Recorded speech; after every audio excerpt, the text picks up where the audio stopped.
Hey everyone, and welcome to another Explainer. Today, we're going on a bit of a journey. We're looking at a piece of writing that is, well, it's short, but man, is it incredibly dense. We're talking about a deeply reflective text by the author and thinker, Oluyomi Ola-David.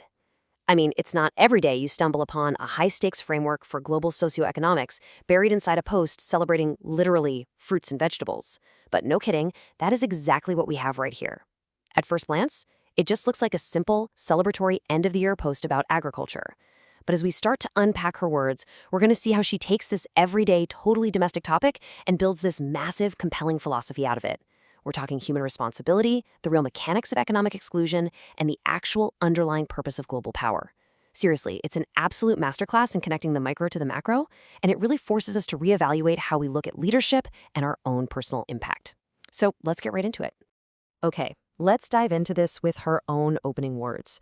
She writes, "If you know me well enough, then you know my love and bent for fruits and vegetables." Right off the bat, it's just such a joyful, totally unexpected entry point for a topic that, believe me, is going to get really serious really fast. By introducing her own personal passion right away, she instantly disarms us, you know? She's inviting us into her worldview. She doesn't frame herself as some distant policy thinker or a disconnected academic. No, she's someone with a very real, everyday love for the earth's produce and the simple joys of a good harvest. And she does this to deliberately ground everything that follows, all that heavy geopolitical and economic theory we're going to get into, in something highly relatable, totally universal, and absolutely essential: our food. So, the actual occasion that sparked her writing this was the United Nations declaring 2021 as the International Year of Fruits and Vegetables. But for Oluyomi Ola-David, this isn't just, some fun calendar event or a gentle little reminder to eat your greens. Not at all. She views this global observance as a genuine catalyst for sustainable development and deep human transformation. She takes this specific global celebration and uses it as a springboard. She's asking much larger, much more difficult questions. Basically, she's saying to us, if the entire world is going to focus on fruits and vegetables this year, what are the actual underlying political and economic systems we need to reliably get that food to the people who desperately need it? This brings us to Section 1, the essence of global power: protecting the vulnerable. Now, what's really interesting about this slide is how smoothly she pivots us straight from agriculture into a macro view of global socioeconomics. Let's just sit with this quote for a second. The essence of global economic and political power is to protect and support the weak, not to trample on the weak and vulnerable. Wow. It's incredibly direct, isn't it? She completely strips away all that usual political jargon, the endless debates about trade deficits, all that complex diplomatic maneuvering. In her worldview, power has a singular justifiable essence: protection. And look specifically at the verb she uses there: trample. Trample is such a visceral, deliberate action. It's not just passive neglect. It's not an accidental oversight. To trample requires weight, it requires force, and a reckless disregard for whoever is beneath you. If political and economic power isn't being actively utilized to support the vulnerable, then according to her philosophy, it has completely lost its fundamental reason for existing. It is a remarkably clear, truly uncompromising lens to view global leadership through. Just look at the stark choice she presents here. On one side, power is a shield. It's used to protect and support. And on the other side, it's a boot used to trample. She leaves absolutely zero gray area in this dichotomy. By framing global socioeconomics in this strict, binary way, she's forcing us to evaluate world events, international policies, and leadership decisions based strictly on their impact on the most vulnerable among us. There's no middle ground here. You are either uplifting the weak, or your power is actively contributing to their subjugation. Having established her baseline for what political power should be, she shifts her narrative focus to the economy in Section 2, inclusive growth for all, employing and feeding the poor. This is where she masterfully ties those big macroeconomic views right back to her opening love for agriculture. Look really closely at the parenthetical phrase she deliberately drops in right here: to employ, thus feed the poor. See what she did there?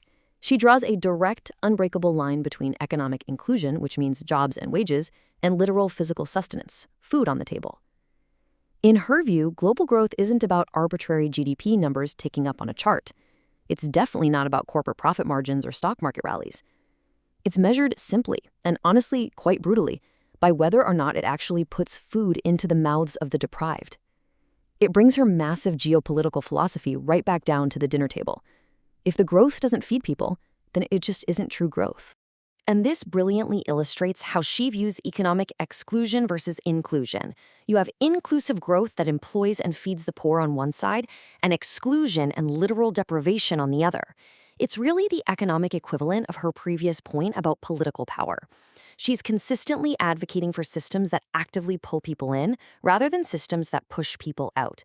Economic exclusion in her framework isn't just about missing out on luxury goods or, upward mobility. It directly results in a lack of sustenance. It means hunger. It's a powerful, intensely urgent way to frame the real-world, life-or-death stakes of global economic policy. So we've looked at the macro systems of global power and economics. Now she zooms all the way back down to the individual level. For Section 3, impacting humanity and environment, the micro view. This right here is the true core of her personal manifesto. She writes, "The essence of every human life should be to make a goodly impact on humanity and the environment, not to harm humanity and the environment." And if you look at Oluyomi Oladevid's own background from our source material, this perspective makes total sense. She notes that she's a Nigerian who deeply loves people, is profoundly concerned with global development, and just actively enjoys generating solutions to really complex problems. She views her own life entirely through the lens of providing clarity and positive impact. And pay attention to that phrase she uses, goodly impact. It implies a really active, deliberate choice to do good rather than just passively, doing no harm. Here, she's projecting her deeply held personal convictions outward. She's telling us that this active pursuit of goodness should be the driving force for all of us, ensuring our individual footprint leaves humanity and the environment way better than we found them. And then she hits us with this amazing call to action. Let us all choose the right essence for our lives. Yes, we can. It is just incredibly hopeful. After discussing the really heavy, often grim realities of political trampling and economic exclusion, she purposefully ends on this note of high energy and individual empowerment. Yes, we can. She inextricably links our personal, individual essence right back to the possibility of global transformation. Her logic is crystal clear here. If we each, individually, choose the right essence for our own lives, an essence of protection and inclusion, well then the macro systems of global power and economics will naturally have to shift to reflect that collective change. Now, at the very end of her text, she lists out these hashtags. Normally, you'd think hashtags are just there for social media algorithms, right? But look at this collective list. Food security, sustainable development, food safety, zero waste, sustainable production, and human nutrition. This is exactly how her simple, joyful toast to fruits and vegetables suddenly carries the massive structural weight of global development. These aren't just trendy tags thrown at the bottom of a page. These are the practical, absolute non-negotiable pillars required to actually achieve the inclusive, protective world that she envisions. I mean, think about it. Without food safety and zero waste, you can't feed the poor. Without sustainable production, you harm the environment. They all lock together perfectly into her overarching philosophy. Which brings us to our final takeaway, and a question directly inspired by her brilliant reflection. What essence are you choosing for your impact on humanity and the environment? Oluyomi Oladevid managed to connect a simple celebration of the Earth's produce to the absolute fundamental responsibilities of human life and global governance. It's a profound reminder that literally nothing exists in a vacuum. The food we eat, the agricultural systems we celebrate, they're intimately, completely tied to the economics we support, the power dynamics we tolerate, and the personal impact we deliberately choose to have every single day. So as we wrap up this explainer, I want you to take a moment to really reflect on that question for yourself. Thanks so much for joining me to unpack these fascinating ideas and keep learning.